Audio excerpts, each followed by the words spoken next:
Hello, everyone. Today I'm just going to do a breakdown of my last cinematic Abandon and what I did and what kind of problems I have faced and the solution and tips and tricks. So let's start. So at first I started with the character. I used Michael 8.1 and Western Knight. Let me show you.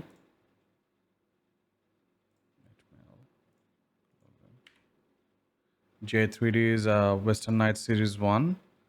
This is the one, and I'm using an expansion of this. So, yeah, it's pretty cool.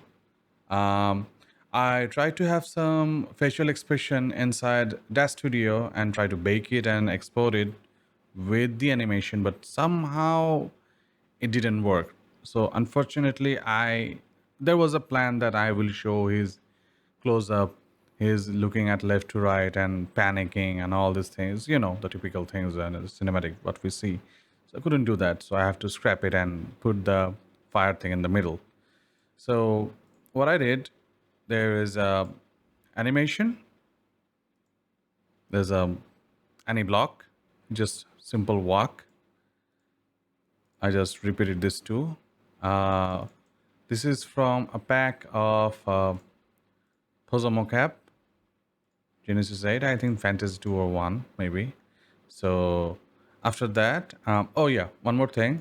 Once you assign this animation, you won't be able to see holding these things like this. Okay. So what you can do on the very first frame, just click this. The very first frame, go to the pose, use this, and use that. So what will happen? The pose will applied on the very first frame till last. So in this case, that you won't be having any kind of problems.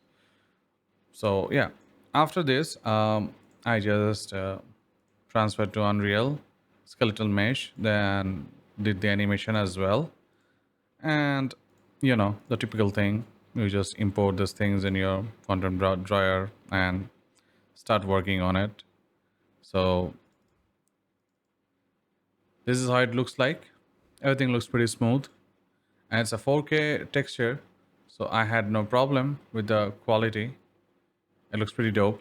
It's kind of like washed out right now, but as you can see, it was fine on the cinematic. So anyway, what I did, one more, one more thing, two more things, in fact. First, I imported the shield, sword, and helmet separately. Then I just assigned them with the socket thing.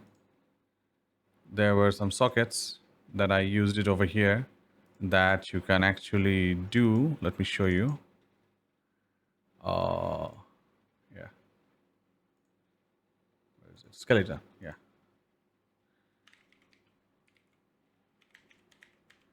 there's a helmet socket, sword socket, and shield socket.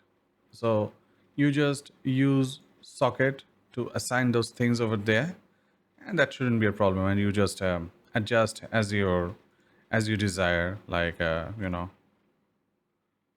on. Yeah, there you go. From the T pose.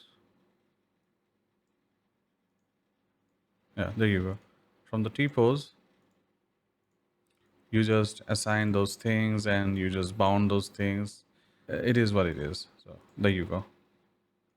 So, anyways, after that, what I did is importing uh, an environment from Dash Studio as well. It's called Trinity Atrium. Yeah, so Trinity Atrium is a Dash 3D product. I imported in and doing all those typical things like the material, fixing the material, and all these things. Uh, Let me show you. There you go. uh, normals and all. In this model, took the diffuse map inside Photoshop and I converted it into normal. So it's quite easy. If you just Google it and you will find it out. So I'm not gonna go in a bit more details about it. Anyways, so yeah, that's the whole thing over here. Second of all, I am using two lights. In fact, four lights. This light, this light, two torches. So yeah. So let me explain and the cause behind those lights.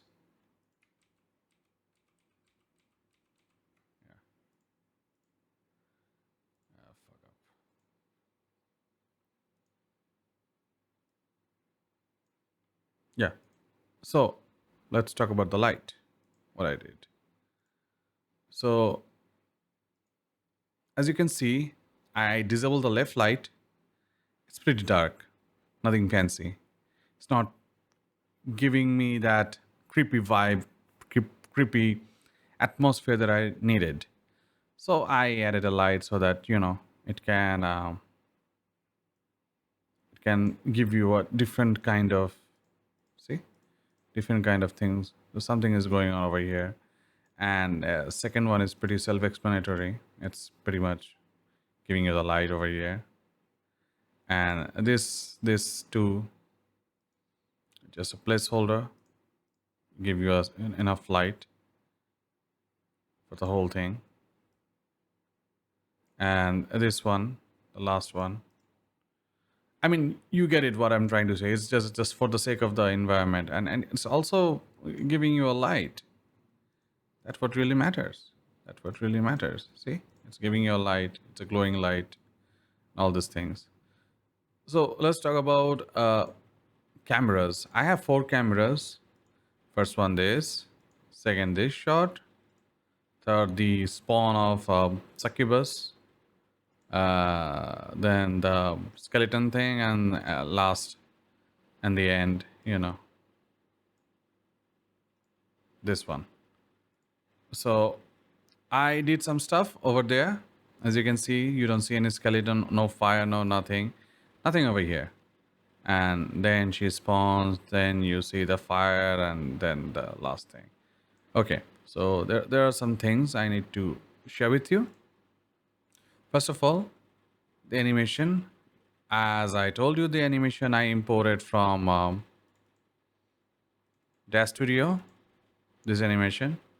So yeah, I just use it over here. Right click properties. I slow down a bit. It was a bit faster. It was not going with me. That's why it's going pretty slower. So his part is done over here. After that, as you can see, it's red and then green. So what I did, you just right click, you just import track sequencer, import.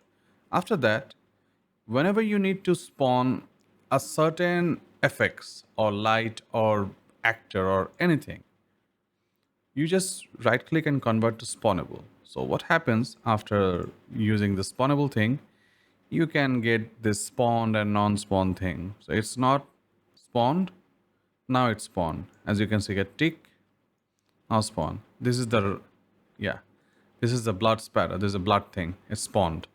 Before that, you won't be able to see any blood over here. All right. Same goes to fire. The fire is already spawned over here. This fire I'm talking about. So yeah, there is a point light happening as well in Succubus. I will explain to you why. Without this, it's like this. You can't see her face, but you have a source of light, like her face beam and the fire thing and all this, the spawning thing. So this light helps her, supporting that it actually is emitting light. That is also emitting light, as you can see from behind. There is an emission of light, but it was not enough to light her up so that we can see it on the spawn. We can see it on the cinematic. So what I did, same thing. Um, there you go. Yeah, simple as that. I just now intensity 1, reducing intensity. There you go. It's done. I didn't spawn it. I just did it. What I just did it. And over here, just I did FX system, activate and deactivate. Nothing more than that. I was facing a little bit of problems with this specific cascade FX, so I had to use a FX system to activate and deactivate this two thing, as well as this. So yeah, I also yeah, there is an animation of succubus. This is a marketplace asset. Comes with like 10 or 18 animation. So I use two animation, one idle fly and another one is taunting. Taunting kind of looks like that she is emitting fire or beam from her mouth or something. So yeah, she was invisible. At first, I kept her visible, but then I thought that it looks pretty bland. It's not creating any kind of climax. So I decided whenever the fire and all these things spawns, she will spawn. So yeah, it's pretty much the thought behind it. So the skeleton body, pretty self-explanatory, as I told you, spawned. Also the shield, there you go. There is a shield, sword, and the helmet spawned as well. So pretty self-explanatory what I did. Uh, Camera cuts. I used a camera cut. As you can see, this is a camera cut. All these things is working on it. It's a camera cut. So whenever you want to do a camera cut, let me show you. See, if I click 3, as you can see, the camera 3 is over here right now. So that's how you do. Whenever you want to change a camera, certain camera, you just click on the certain frame like this, right click, and choose your camera. Pretty easy, right? So yeah, that's it. Um, okay, there's one more fun part. As you can see, I have some sort of camera shake or a little bit of a movement in camera. As you can see, it's going ups and down. There is a pack called Cinemotion and Marketplace. I am actually using that. So there you go. There's a lot of camera animation, like it's moving and idle, handheld. So what I did, uh, I think for this one, I didn't have to use the time scale thing. The time scale is 1. So let me show you what happens if you make it 2. Let's just say your time scale is 2. So what happens? See, the camera is going crazy. If you make it like 10, it will go more crazier. See, there you go. So I just used 1, the default for this one. It was giving me a pretty good camera shake. For camera 2, as you can see, 0.5. So yeah, that's that. There you go. Pretty fun and pretty helpful. So in the future, if you want your camera shake, I mean, I know you will tell me that there is a camera shake thing over here. Why do you have to do this thing? I mean, I need to save some time, so that's why I did it. So you can, uh, you know, choose a camera shake built in over here, or if you want to save some time, you can check Cinemotion. I am not affiliated or in any shapes and form by them. I just love their product. That's why I'm using it, and I'm recommending to my viewers. So yeah. So yeah, pretty much this. Okay, let's go to environment. As I've mentioned this, I used a post process volume. Also, I am using ray tracing since I'm using 3060. So it's supporting hardware ray tracing. There you go. Just I'm gonna give you some time. You can check it out. So yeah, post process volume. What I did is just I didn't do anything over here for the exposure. Okay, I'll come back to it later on. So let me first of all, there's a bloom. You can see a subtle bloom intensity. There is a chromatic aberration. It's giving you a little bit of edge on your cinematic. There is a little bit of lens flare thing going on in the end. Let me show you. As you can see, no lens flare. There's a lens flare. So it gives you a little bit of breathing in your cinematic. Um, okay, what's next? Vignette, always. You might be wondering that you can do all these things post process on an editor. Why here? I mean, I like to get a final output from Unreal. Then, if I needed to fix anything, I just do that. That's how I do. I might be changing my way of working in the future, but for now, I'm just sticking to it. Anyways, so there is a lot going on over here. Yeah, there you go. I'm using Amplify LUT. I'm using this LUT pack. So without that LUT, this with the LUT, this. Also, I'm using point 0.5, nothing fancy. So yeah, there are some global illumination standard, lumen, and all this high quality, yada yada yada. And there's a spherical reflection as well. Okay, so Ultra Dynamic Sky by Everett Gunther. Awesome plugin. I use this on every work I do. For an example, like I'm working on a cinematic right now as well. I'll be using Ultra Dynamic Sky, no question asked. So yeah. So time of the day, I'm using a nighttime, like in default. You will see like this daylight. Pretty weird, I know. So I'm using a nighttime. Then ultra dynamic weather comes with it. I'm using a rain thunderstorm preset. It helps a lot. So yeah. Okay, so talking about intensity, I mentioned you that I will explain it to you why I haven't used any auto exposure or manual exposure on post process volume.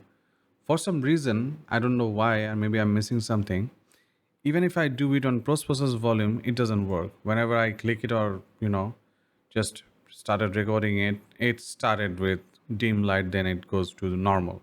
So I had to buffer a little bit of frame in the beginning so that it gets a little bit of an opening, a heads up before it starts recording. So yeah, that's that. What else? Decals. I use some decals over here. There's decals. There's destroyed decals. Without this, it's pretty clean. With this also over here.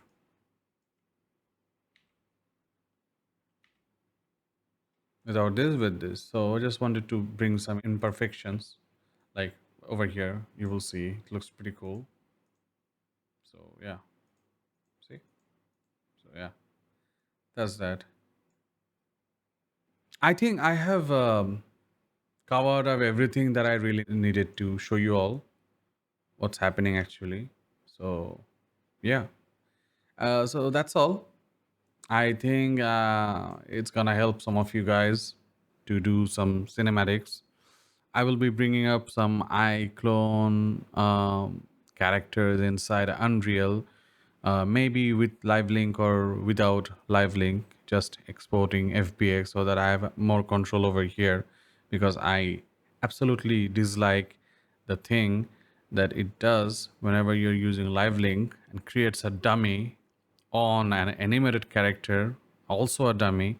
So my outliner just, clogs with all sorts of proxies.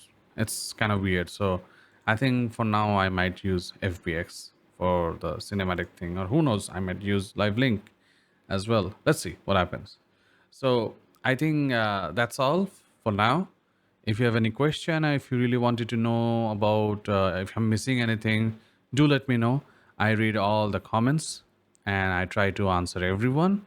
And if you have any suggestion that you really needed to know in the future, tutorials or breakdowns, please feel free to share with me. I'll be glad to explain it to you, or if it's needed, I will make a quick tutorial of it as well. So till then, have a good time. See ya.